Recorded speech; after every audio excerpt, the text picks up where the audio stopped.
Okay, so ladies, just before, thank you again for joining us. Welcome to Toronto. Thank you. Just before we dive in, I'm just going to briefly introduce you and offer like a little bit of background, if it's okay. So first we have Purnima Puri, who's the governing partner of HPS Investment Partners and the head of their $21 billion liquid credit business and manages the multi-asset credit strategies. Prior to HPS, Purnima was at Redwood Capital, Goldman Sachs, and Lazard, and she's also a member of the board of trustees at Northwestern University and board of Dean's Advisors at Harvard Business School and Financial Sector Advisory Council of the Federal Reserve Bank of Dallas, Purnima Puri. Next, we have Jody Gunderson.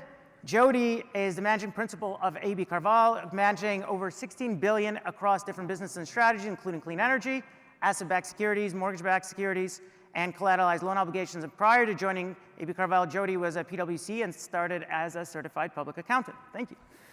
And now we have Marcia Page. Marcia has a successful 30-year track record of investing in market dislocation. Currently the founder and CEO of MPowered Capital, and prior to MPowered, Marcia co-founded and ran Värde Partners, overseeing $12 billion in assets, where she currently serves as the firm's co-executive chair. And prior to founding Värde, Marcia was EBF and Associates and Cargill, and she's also quite active with her alma mater, much like yourself, serving as the chair of the Gustavus Adolphus Board of Trustees and a member of the Constellation Fund Board. Welcome, and thank you again. Thank you. So, you know, I think maybe I'll just start with a general question, because each of you have just been such success stories, built tremendous businesses, have made so much money for shareholders, for your investors, and more than anything else have been just a shining examples to others in the business, and particularly younger female leaders in the industry. So maybe just to kick things off, I could just ask you just what contributed to this success, and who and how you got here, and what maybe helped you get here today. And Purnima, do you want to take it off? I'm just going to pass it over to Jody to start. Jody, you want to start it off? Get us started. So just by way of background, I'm from Bloomington, Indiana. I was born and raised there. And I would say a couple things. I think everyone's story is probably going to be a little bit different and a little bit personal. My story is that I wanted to get out of Indiana. I didn't want to live my life in Indiana. And Bloomington is a great town. It's a college town, so it's a huge university and all that. Hold on one second. Let me just organize this. But I kind of wanted to find a path out of Indiana, and really there was a little bit of luck and a little bit of, I guess, you know, we sort of create luck, people say. But I was very quantitative. I was a math major in undergrad without any view as to where that would potentially take me, but I knew that I would be able to find a job and be self-sufficient. So that was kind of the North Star, was being able to be able to support myself if I needed to. And I actually got lucky. I got an internship in New York City when I was 19 years old as at Bankers Trust, it was then. And I loved it. I liked being around lots of young people. I liked the pace of work. I liked that you didn't have a specific thing to do when you came in every day. You didn't really know where your day was going to take you. And that was kind of my first foray into the financial markets. The second thing I would say is that I then went to Harvard Business School, came back to the financial markets.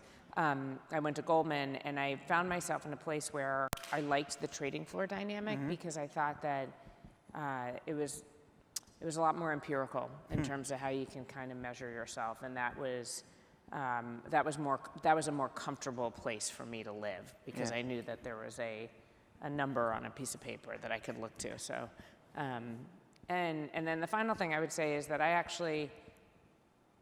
I think different than many people seem to think about women in trading environments. I'm interested in your guys' perspective on this. I found it somewhat easier, actually, to have a family as a result of that environment. Because I thought, there was at least an end to the trading day. There wasn't necessarily an end to work, but there was an end to your day. So, and I have 4 kids, and it was important to me to sort of find, I don't believe in the word balance, but have the ability to choose one priority versus another at different moments in time, I would say. That's great. Thank you. Jody? Yeah, thank you. Well, I actually, when I was in high school, thought I was going to major in music. And so I went to this jazz camp at a local university, and I thought it was absolutely wonderful. And then the last 2 weeks of this thing, they said, okay, now we're going to compose our own pieces. And I was like, oh, I've got nothing here.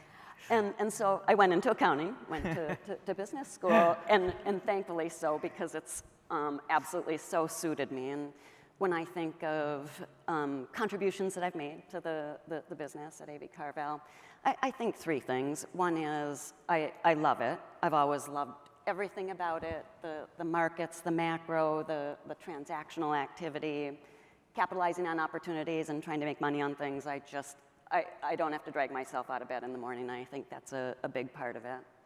The second thing is I have a huge sense of duty around stewardship of the AB CarVal business. It's got such a long, rich history and just a strong sense of institution that I'm so dedicated to preserving. And Marcia actually was a very formative member of the senior team early, before I got there 30 years ago. And just being able to preserve that is very motivating to me. And then I would add the third thing, which is I've got a healthy dose of fear of failure.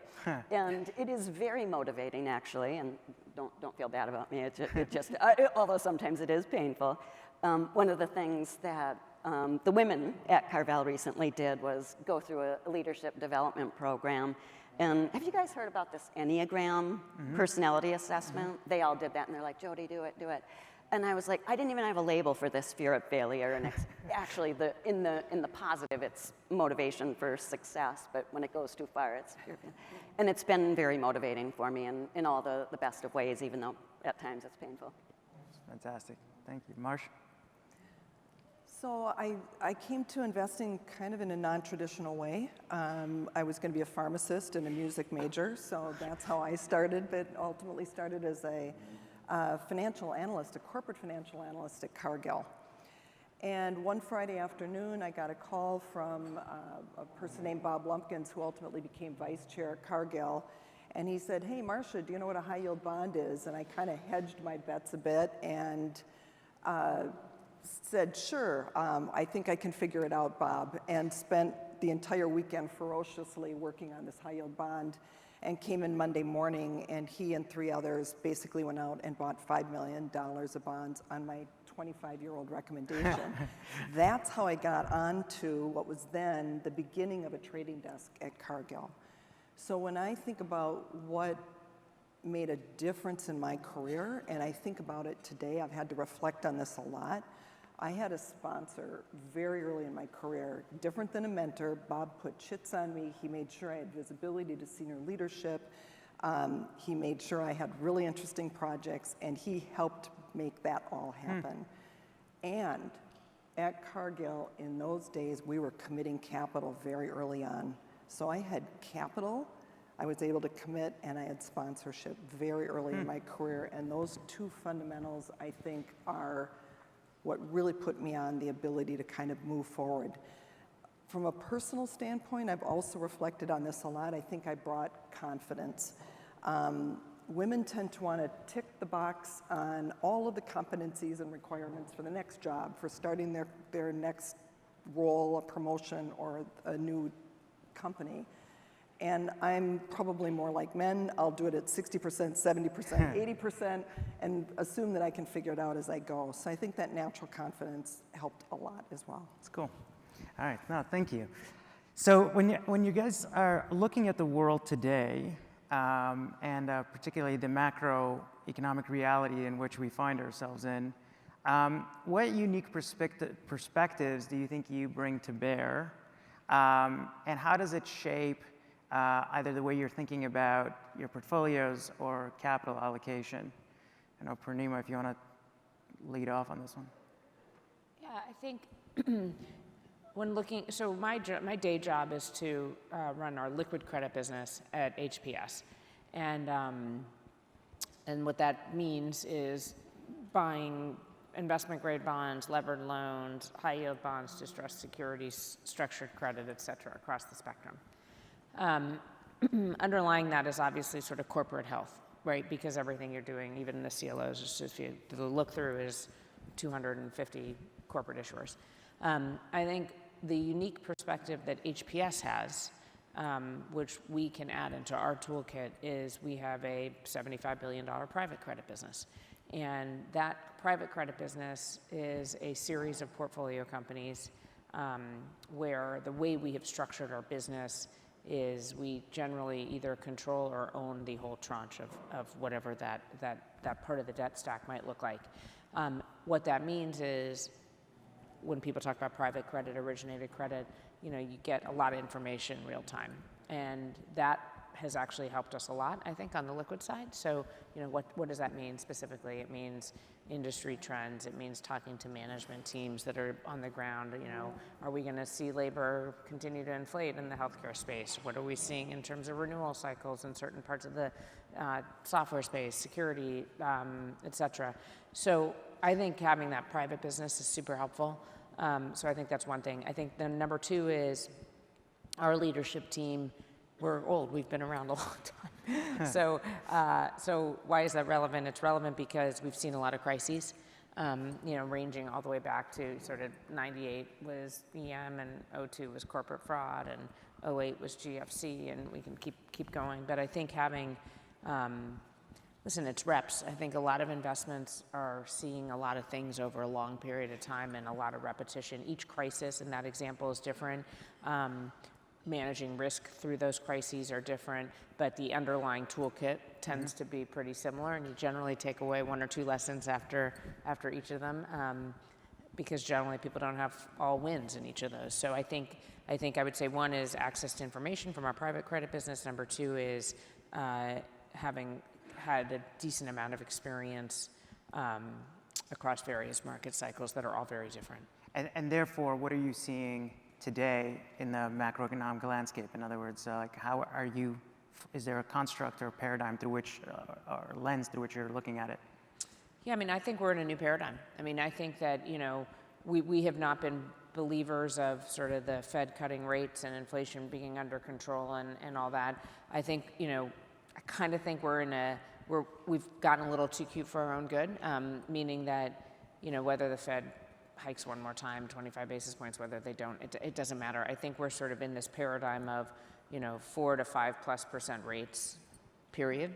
And I don't think we're going back to, pick your number, sub 2%, whether it's 1 or 2 or 0 or whatever, unless the world gets really, really bad and there's a really bad recession, in which case sort of that goes the other way. Therefore, what does that mean in that new paradigm? I think what it means in that setting is, I do believe you're going to see this sort of V on valuations decrease somewhat because of certainly in the, they used to refer to CLOs as CLO 1.0, CLO 2.0. I don't know what this corporate cycle will look like, but it's a different 0.0 than what we've lived in that we've had a lot of leverage, which has been buoyed by a zero base rate environment. And so I think you will see the new era of deals that get done for private equity folks will have less leverage because they have to support a much higher for longer rate environment on the base rate side. So I think, that's the world we're going to live in. And the truth is, we've all been doing this for 30 plus years. We've been in a one-way direction on base rates for a very, very long time. I think no one really knows what QT looks like and where we're going to sit in that higher rate environment. So therefore, what does that mean? It means you got to be a little careful, and there's a constant push-pull on sort of spreads and whether that's representative of credit risk versus overall sort of yields, which in the credit markets at large are very, very, very attractive. If you can not make a lot of mistakes, you can compound at 8 to 10%. Turns out that's pretty darn good. Yeah. And in the private equity, are you foreseeing, as a result, less leverage, lower valuations, so therefore lower return expectations? I think the sort of existing portfolios, first of all, I think it's difficult to paint everything with the same brush. I think that's dangerous. And I think there's a lot of nuance in all these stuff because, for example, I think in some of the existing buyouts that may have been high multiples, some of those folks A, hedge their rates, and B, locked in financing that's like inside of treasuries. You know, so I don't know. That's a pretty good asset to have right now for a long period of time. I think that some of those businesses, which were stretch levered with reasonably high growth assumptions, there will be, you know, decisions to be made on what companies want, you know, these folks want to support and which ones they may want to walk away from. Yep. And I think in the new vintage of deals that will happen, I think those are probably pretty good vintage deals because the convexity on rates moving from 5 to 4, or, you know, that's a lot in a longer period of time. Like, that's going to add a lot of value if that happens. Right. So I actually think the new vintage deals are going to be okay. Interesting.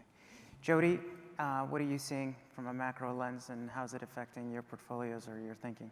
Yeah, sure. Well, I'm living mostly in the private markets realm at the moment, and actually spending a lot of time with the banks. And I think the reality is the banks can't win for losing at this point. And the level of retrenchment we've already seen, and this next level of retrenchment can only be negative for the macro and asset values. And so kind of two legs here. The first leg was what we started to see in 2022 when in the US, 1 trillion plus whistled out the door, deposits. That was incredibly challenging for the banks because it made all their ratios go out of whack, let's say, loan to deposit ratios and Is this capital regional banks or all of the banks? All of the banks. All of the banks. They were all very stressed out about it in 2022. And so maybe that's stabilized a little bit, but the next shoe to drop here is this Basel III endgame, which is going to, if the regulations go through, seriously increase what's referred to as risk-weighted assets, and in turn, seriously increase the regulatory capital that banks have to hold. The expectation is a 16% increase in the US, higher for the larger banks, and 24% in Europe. So what it means is all the banks, mid-sized banks, small banks, large banks, they're all trying to manage their growth, certainly by not lending. That's an easy way to manage growth, but also trying to just rein it in generally. And this is going to pressure asset values if you don't have the banks actively doing what they're normally doing, but they're retrenching and trying to shrink, to grow into that regulatory capital requirement. So I think it's negative, and that's the thing that's very top of mind for me today as we certainly manage existing assets. I think that it makes me feel cautiously pessimistic, let's say, about the upcoming couple of years. On the other hand, from an opportunity perspective, it couldn't possibly be better. It's amazing. It's amazing. If you're in the business of solving problems for banks and they're trying to shrink and manage their ratios, we're here to help. We're here to help. So on that end, but the question is macro, and I'm saying cautiously pessimistic because asset values are going down and cost of credit is going up. Interesting. Okay. Marcia? Oh, there's so much here, right?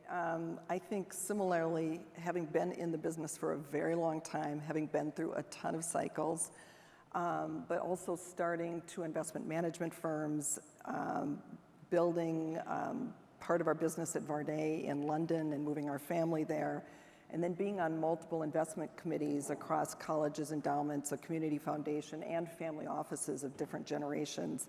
It's just a remarkable, 360 point of view that I'm, privileged to be part of.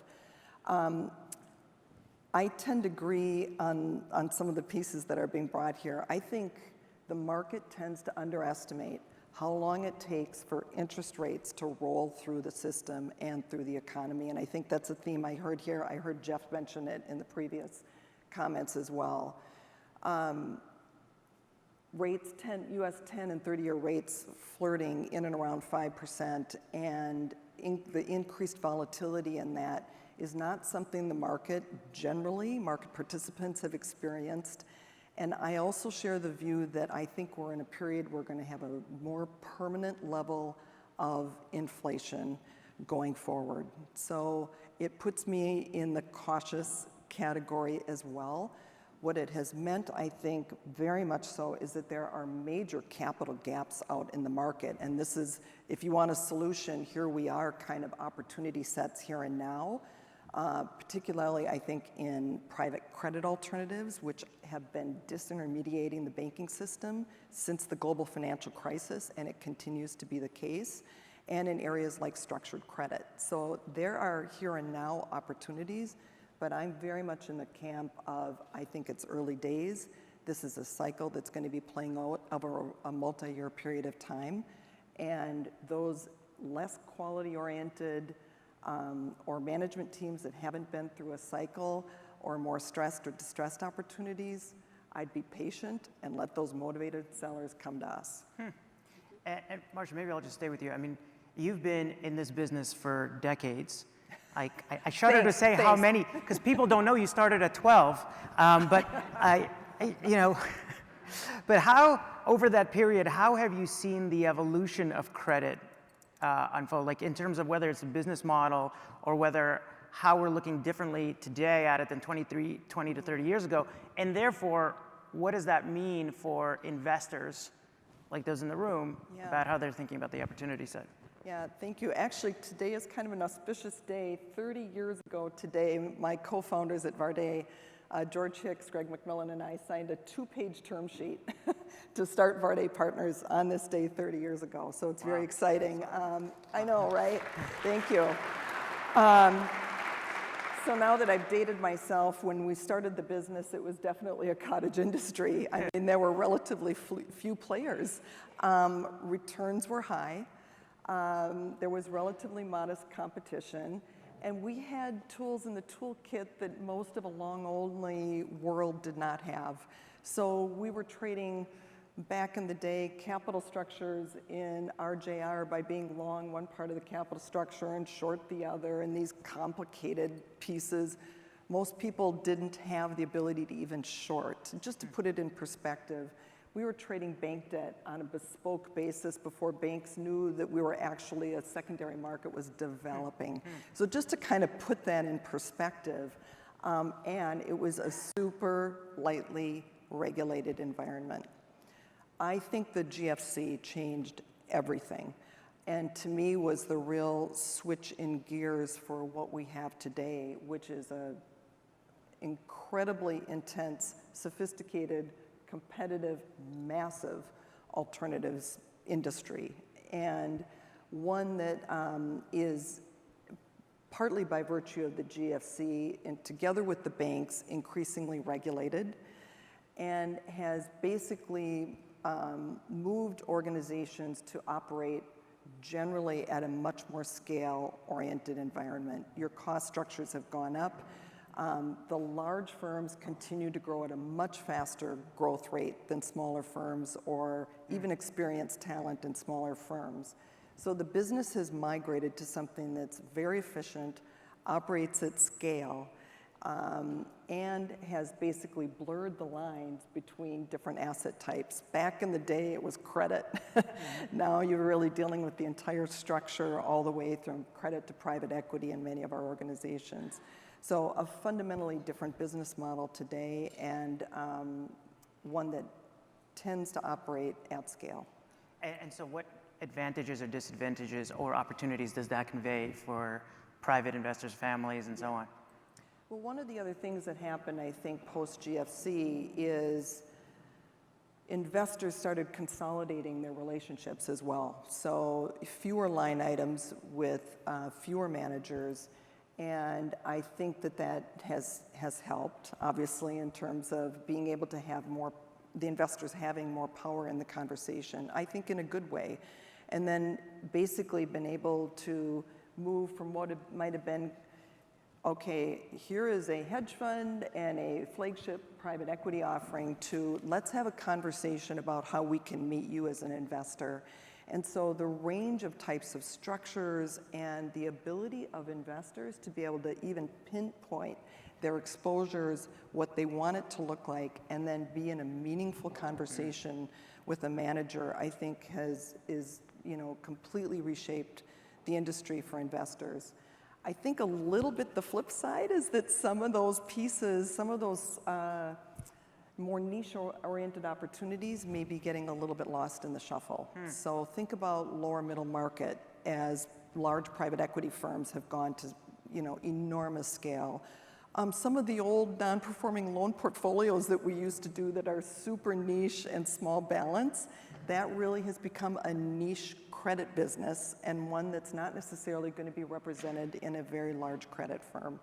And then take seriously talented, experienced investors who are looking to start their own firms. Very difficult. Basically, we've got a structural disadvantage built into the market for new and emerging managers. So I think there's a couple, some positives and some, more challenges associated with how the business has evolved. Interesting. And Jody, I mean, you kind of touched on this point earlier when you said, look, it's such an exciting time for sort of niche players and the non-traditional credit providers. You've also been a pretty significant investor in the energy transition and renewable space. Maybe you could just share with us a little bit about the unique dynamics you're seeing in the renewable area, and what are the value drivers and what are the opportunity sets there? Happy to. Well, as an overarching comment, I would say this about the foundation in the space. There's a tremendous demand for renewable power. There's tremendous demand for the services that battery energy storage systems provide. And there's very strong demand for the related assets. This energy transition is so massive and so complicated, though, that we're going to not see this all go in a smooth line. And in fact, it's not smooth today, partly on account of the rate environment. So maybe I'll talk about some of those dynamics and pendulum shifts. One is certainly on account of the rise in interest rates. Value has certainly moved from equity to debt.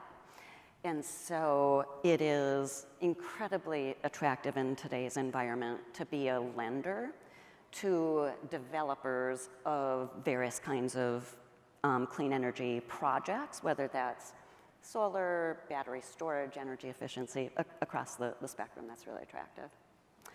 I would also say the business of developing clean energy assets has always been very capital intensive, but it's gotten even more so just within even the last year, which is also great for people who provide capital, let's say.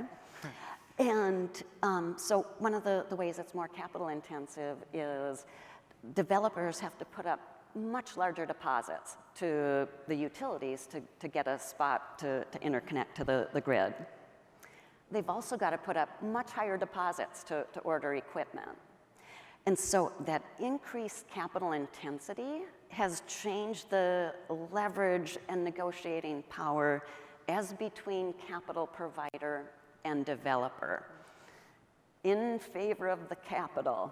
And it's great. In this environment, because the supply and demand for capital has changed, capital is calling more of the shots in today's environment. Wonderful. On the asset side, there's demand for assets, but certainly it's more of a buyer's market today on account of both the rate environment and also alternatives that energy transition investors have. And so it's a buyer's market, it's a lender's market, and we certainly welcome that for the sake of absolute yields and value. That's great. And thank you. And Purnima, obviously, HPS runs both private and public credit. You talked about that.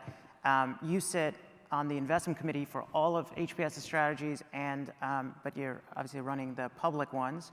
Just in terms of what in the world of credit are you most excited about today, and what do you see as most opportunistic and at the same time most risky?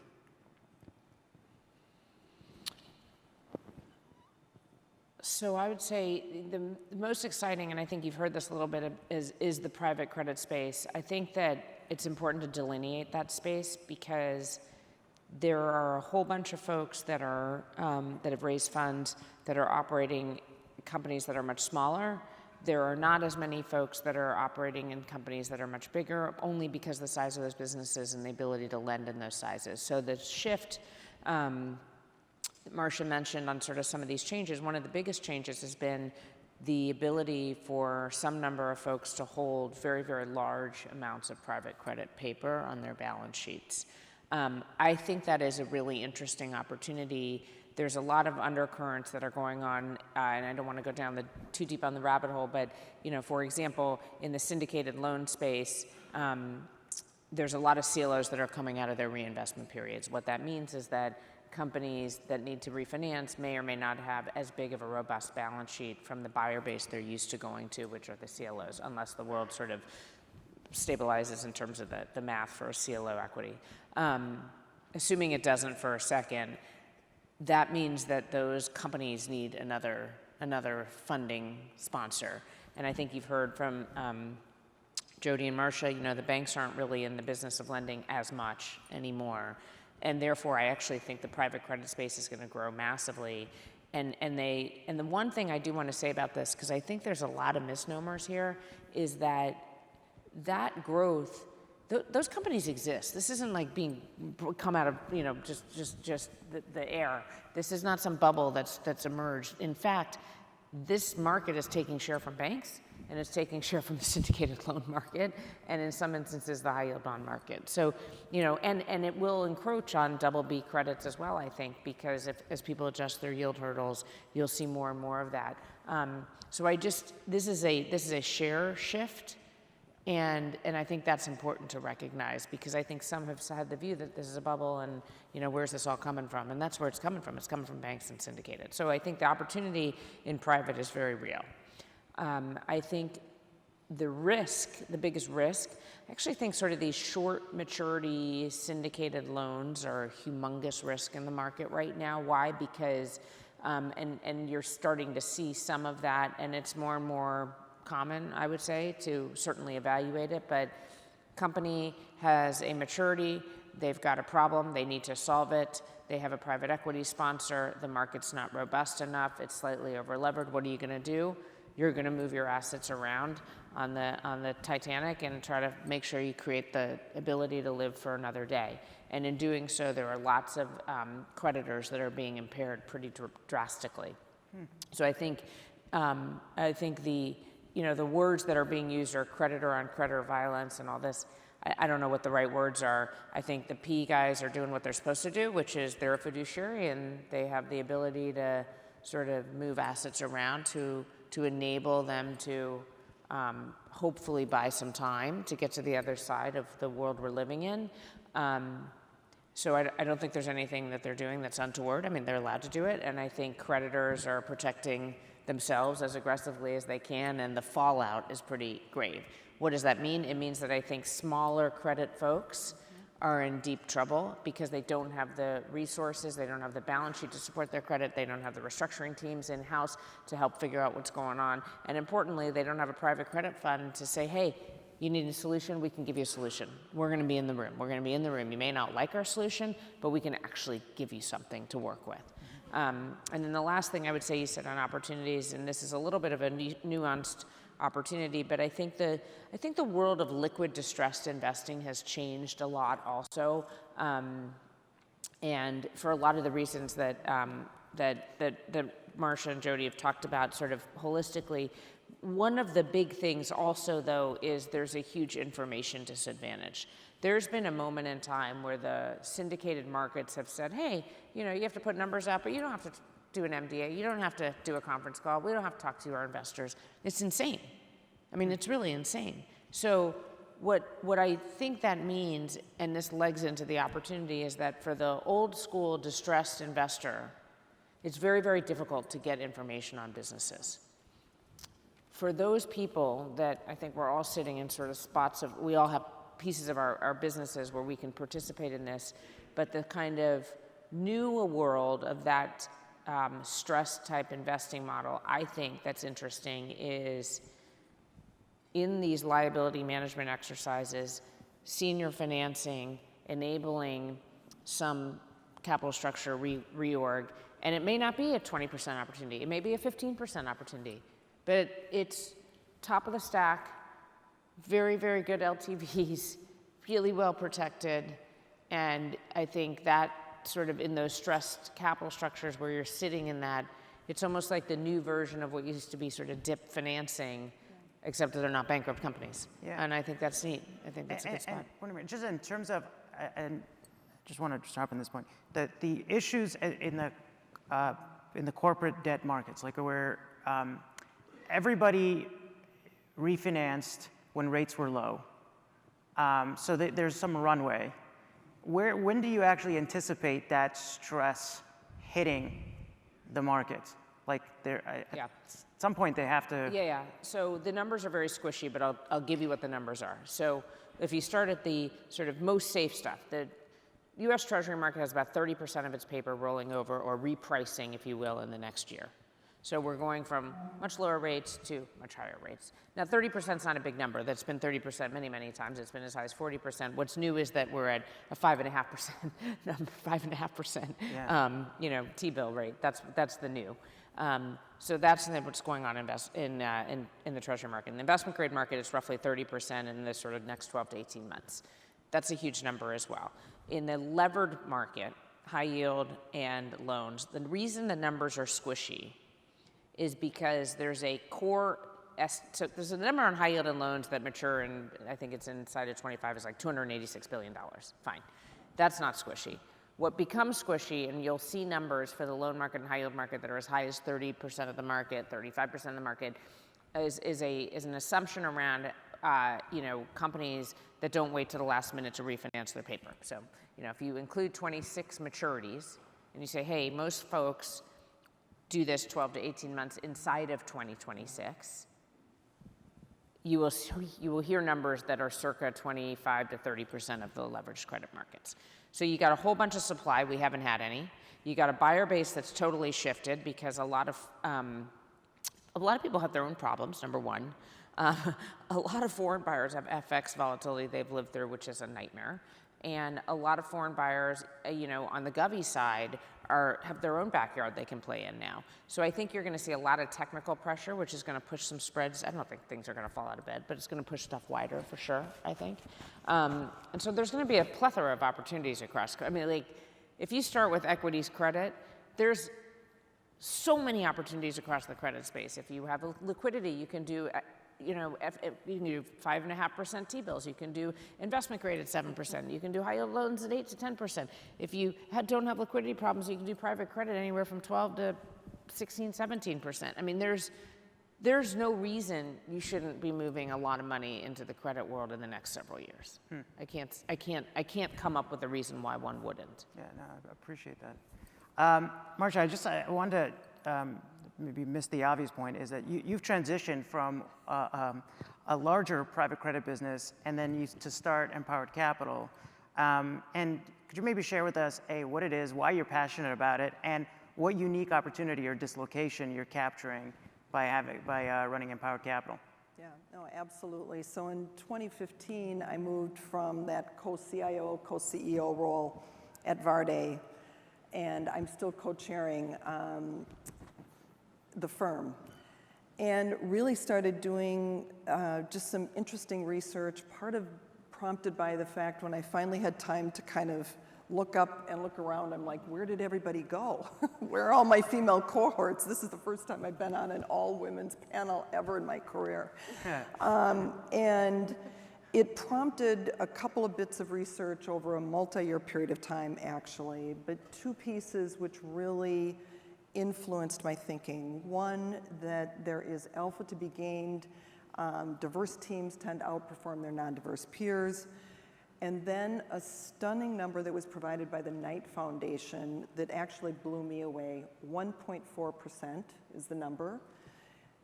1.4% of US institutionally run assets are managed by diverse owned firms of at least, call it 30%.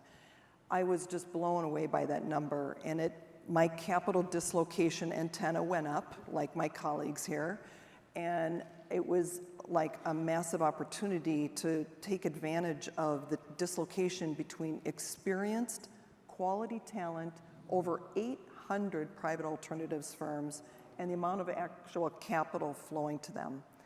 And this started innocently enough as a family office initiative. As my assets would naturally roll off of CarGill, I would or Värde, excuse me, I would reinvest them in diverse-owned businesses, and became incredibly inspired by the talent we were seeing, by the depth of the opportunity across a range of asset types, and basically founded MPowered Capital to take advantage of that dislocation between experienced talent generally going out to sort through their first, second, third funds. So we are assisting firms in their firm launches, in helping them scale their firms. We've got a whole range of transaction types and tools that we're using, inclusive of startup working capital to help launch firms, fund capital, pre-fund direct deals to help establish track records, and co-invest because these firms tend to be a bit undercapitalized. And then we're pairing it with strategic advice, particularly on the non-investing side around human capital, operational excellence, and business development. And the talent that we're seeing is absolutely inspiring. So about 3 years ago when we started this effort, my husband said, "Did you just start another business?" Yeah. It literally started as a personal initiative based on superior risk-adjusted returns and turned into a new business. That's great. Yeah. Congratulations. Thank you. And Jody, just one of the things that I've been amazed about, I mean, obviously, much like HPS, you sort of invest in public and private credit and so on. But the other interesting thing about you is that, I mean, you guys are investing all over the world. I think you've yourself personally invested in 30 plus countries and visited those 30 plus countries. What kind of challenges or opportunities does that create? Sort of credit with all the different regulatory regimes and all, like, how do you think about that? Again, what are the challenges? What are the opportunities there? Yeah, no, it's been exciting to be part of a global business because it's something different all the time, just amazing. And it does give the team at AB CarVal a global perspective. And being a multi-strategy manager it's just in our bones to want to have choice across the asset class. So we don't feel like we have to go and chase a certain market. We don't have to chase corporates if we don't think it's that interesting. We don't have to chase the residential market if it's not interesting. And so just being able to compare what we're seeing across all of the asset classes around the world and choose the most interesting. So in 2022, for example, we saw massive dislocation in that horrible market that year. But it wasn't really in corporates for us. It was all in structured products where just the massive dislocation because the banks and money managers couldn't participate because they were having the outflows and the challenges. So just having the ability to go to the asset classes that are cheapest. And we use that approach in our clean energy investing also. It's not one strategy, it's multi-strategy. The lending to developers, sort of the private debt strategy element. Buying the assets themselves, the solar projects, the battery storage projects, or buying residential loans, for example, residential solar loans. And sometimes we've backed away from some of those markets because people are just goo gaga over them and they can't get enough and returns come down. We're just, okay, we're leaving that behind, maybe it'll come to us again and now we're gonna go do the other thing. So it's in our bones to want to have the choice, and it makes it a very interesting business from both an absolute value and relative value perspective. Everybody's constantly comparing notes. Yeah. I think just maybe to tap, Please. The range of opportunities now and over a period of time are remarkable, and I think we've caught it a little bit by geography and by the capital stack and return preferences. There's so many ways to pinpoint exposures. And individually or kind of collectively through a relative value lens in this market today. And so It's just- remarkable. Just to pick up on that point, is there a geography or region today that you're seeing as particularly or unusually attractive more than others? Yeah, I would say the U.S. And let me just give two examples of what's compelling in today's market. I mentioned the banks, and they're trying to manage growth and shrink their balance sheets and rotate out of what's called high risk-weighted assets into lower risk-weighted assets. And we've seen $26 billion in deal flow from the banks during the last 18 months or so, selling something simple like consumer loans, so consumer installment loans and auto loans, because they're trying to get rid of that exposure in the risk weightings.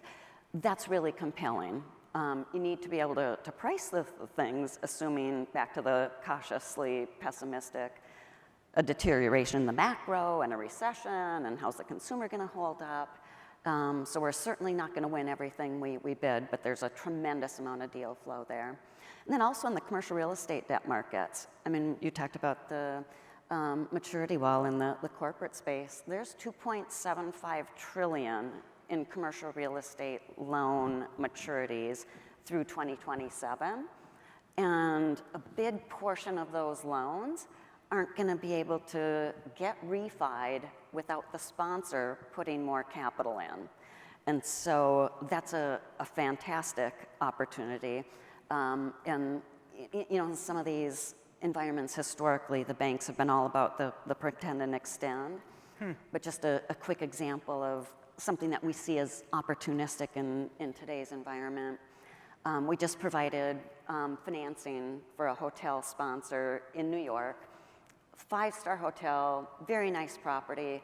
They had been financed by a regional bank that kept saying, we're going to extend the loan, we're going to extend the loan until July or August, when they said, actually, we're not going to extend the loan. So the sponsor scrambles, reaches out to private debt participants, and we jumped on it. 40-some% LTV, the sponsor put in more capital, and we think that's a levered 20% return or so. So that kind of opportunity, that's a swooping in where the banks can't do it right now is really attractive. Whether it's those commercial real estate refis or selling off the consumer loans or any of the asset classes. I favor U.S. assets right now. I mean, part of what you talk about, Jody, is the scale of what's happening, the scale then associated with the bank retrenchment and disintermediation that's still very much in process. And then, you know, there's some good news out there, even from a credit point of view. The consumer's in pretty good shape. Growth is better in the States overall. We're performing slightly better than the rest of the globe. And there's these opportunities at scale. Yeah. So I've noticed we're sort of coming close to time here, so I so much more I want to dig into. But maybe just a little bit more closer to the rapid fire questions, but first I want to just a little more substantive rapid fire. So if you're, I'd love to hear, maybe if we could do one round of the most instructive mistake that you've ever made, and what you've learned from that mistake, and what could be useful for investors. Purnima, if you want, I'll start with Marcia. I've got a lot of mistakes. I'm thinking of yours. If you guys want to go first, I'll think. Yeah. Go ahead. Absolutely. The one we've learned more than once, I should say, is when we're providing financing to either a business for a business plan, or because an asset is being developed or constructed, almost always it costs more and takes longer. I said to the team the other day, in 30 years, you know, I can't even think of an example where something cost less and got done faster, ever. Whether it's the financing we provided to the lithium manufacturing plant we financed in Australia, the gas plant in Argentina, the hotel to condo conversion in Italy, always. No, so just you've got to build in the cushion, because it's almost always the case. Great. I'm going to tap onto the cushion piece, and I think I've likewise lived in this whole spectrum from liquid traded to illiquid assets. And when you're thinking about your relative value, the shape of the trade, your base case, your downside, your upside, where I've run into issues, and it's a little bit of a side piece to yours, is when you're pricing it with this level of liquidity as your base case, and external events, industry events, basically shift it to a less liquid asset. And all of a sudden it costs more, 100%. It takes longer, and oh, by the way, you have to get involved. So the resource commitment, I call it the black hole effect. There's a black hole effect associated with it as well. And it's, so I think about the second and third order effects of that base case, the shape of the trade, and whether something is really illiquid. And I will also say sometimes assets that are considered illiquid can betray a little bit as well. They can be more liquid often than might meet the eye as well. So it's being as intellectually honest as possible when you're underwriting that spectrum. All right, great. Thank you, Purnima. Yeah, it's so I was going to go where you went, but I'll shift a little. And I was thinking about sort of in the last couple of years, kind of two investment mistakes. And it's interesting because in both of them, which are totally different industries, by the way, we ended up at the very low end of sort of the underwriting. So sort of when everyone's doing their underwriting sort of base case, and if things get really ugly, where do we land? And in these two instances, we landed on the left side of the things got ugly. Both of them were the same issue, actually, in these totally different industries. And that is that, it's very easy to fall into these traps of like these theoretical valuation traps of what it's worth. In the end, you need a buyer who can pay for it. Like, so it may be worth that, and it could be worth that. But there could be a variety of issues that can impact, you've got one asset sitting in a certain place, and maybe there's actually an antitrust thing that you didn't realize. And turns out that may be the best buyer, and now all of a sudden you don't really have one. So you got to look at how you're going to run that business instead.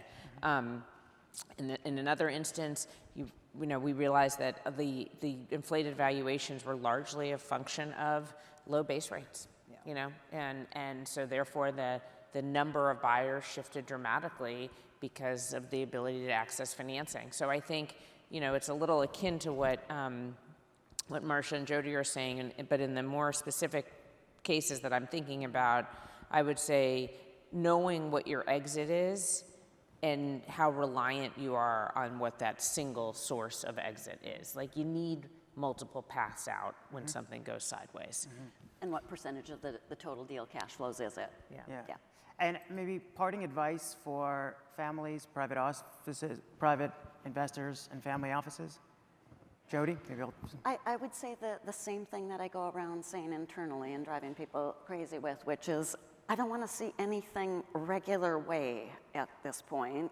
Nothing that looks like yesterday's trade. Everything we do now should have an opportunistic flair to it. We're solving problems either for banks or people who are in a bind because their asset price has fallen in this rate environment or they've got a liquidity issue. That's what we should be focused on now. That's what's most interesting. Nothing regular way. That's great. Marcia? I would just reiterate the point of being able to look at your portfolio allocation, and with all of the things that we've discussed, you have just an unprecedented ability to find talented managers and to be able to take a broad approach to that or to pinpoint exposures. So there's just the plethora of ways to approach it is like nothing I've ever seen before. Great. Yeah, I actually would take a little bit of the other side of Jody's comment of regular way, in that I think we're in this very unique time where I think people's balance sheet, family offices, the job is to preserve capital and to grow capital, and how quickly you grow it and how quickly you want to compound is sort of the million-dollar question. I think there's actually opportunities that are on both sides. I think the regular way, we're in it, again, all the way from sort of 5.5%, that's not so bad, turns out. We haven't lived in that land of risk-free 5.5% assets. I think there's a plethora of opportunities that are in that sort of 10-ish% zip code that actually do fall more regular way.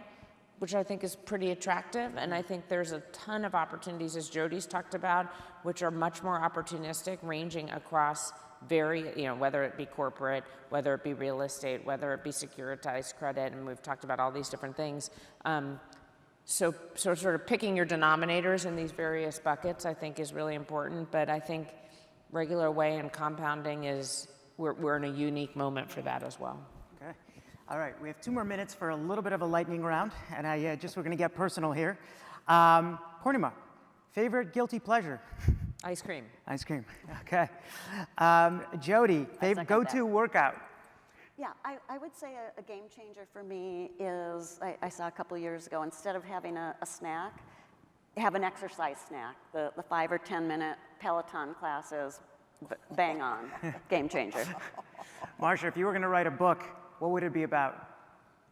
I don't know that would have a big viewer, or a lot of people that would be interested. I think it'd be amazing to find a ghostwriter, if anybody knows Michael Lewis, to write about the Cargill history and all of the firms that have come out of that, particularly from a credit standpoint. It's been a remarkable legacy. Cool. On that topic. Okay, we'll do it together. Yeah, you guys will write it. And in the meantime, I'll ask Purnima what her favorite or most recommended book is. Well, I just reordered and am reading a book I read 20 years ago, and it's fantastic. It's called Crossing to Safety. It was my favorite book then, and it still is. It's by Wallace Stegner, and it's a sort of coming-of-age story from the ages of, mid-30s to mid-60s. That's great. So it's very powerful. Outstanding bucket list. So I don't have a true bucket list, but maybe I like to have one physical challenge ahead of me. And one of my friends asked me to hike Half Dome in Yosemite. So that one is coming up this summer. And I'm a little fearful of the last 400 yards, which I think is straight up via cable. So we'll see if we can do it. That's great. And Jody, maybe wrap us up. Favorite expression? I would say everything in moderation, including moderation. Ladies and gentlemen, thank you. Purnima, Jody, Marcia. That was fantastic.